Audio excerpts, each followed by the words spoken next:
manufacturing laptops. They got together and their government said, we are going to assist private industry in becoming the best in the world at doing this. That's what most economies do.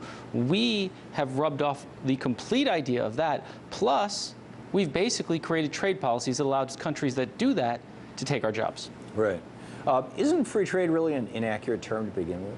Yeah, it's free trade in terms of these treaties. Look, if free trade was just let's knock down all the tariff barriers and compete without tariff barriers, there's a conversation to have. But what we're actually doing is just trading industries. So take TPP, right? We're trading manufacturing and other jobs for help, boost to the profits of our pharmaceutical industries. Not, by the way, pharmaceutical manufacturing, because a lot of those components aren't even manufactured. Most of them are made in India or Europe. Just the headquarters, the executives, and not even the researchers doing the primary research, because they're primarily funded at universities, government grants, et cetera. Right. So you have you're trading that. You're trading manufacturing for that. You're trading manufacturing for the entertainment industry, for the for software makers. And not even the manufacture of hardware. You've completely lost the manufacturing industry, and that means if you don't have a manufacturing industry, you kind of don't have anything. You don't have a country. Yeah. Famously, back in 1971, as I recall, Lewis Powell, who just a few months later was appointed by President Richard Nixon to the Supreme Court, without having known about this memo, wrote a memo to his friend Eugene Sindor, his next-door neighbor, in fact, who was the president of, Chamber of Commerce, talking about here's a plan for American industry to basically become political and seize control of the United States. Is this is what we're seeing today the logical consequence of the Powell memo? Is it the logical consequence of Reaganomics?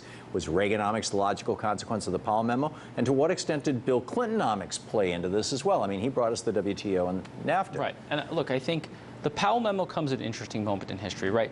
Because the 10 years before, you had people like Ralph Nader and Rachel Carson, who really, as progressive advocates, diminished corporate power in this country. You had 15 major government agencies created over that span of years in the 60s and early 70s. OSHA, the EPA, you go to even Nixon was responsible for creating a number of them. Major government agencies. And there was no, Powell wrote in the memo, essentially, that there's no politics in America's boardrooms, and that's a problem. We need to get political. So if you look, two things happened then. Powell writes his memo. Also, we passed the first version of campaign finance reform. The FICA legislation happens in 74, 76. And then Buckley happens, where the Supreme Court says money is speech.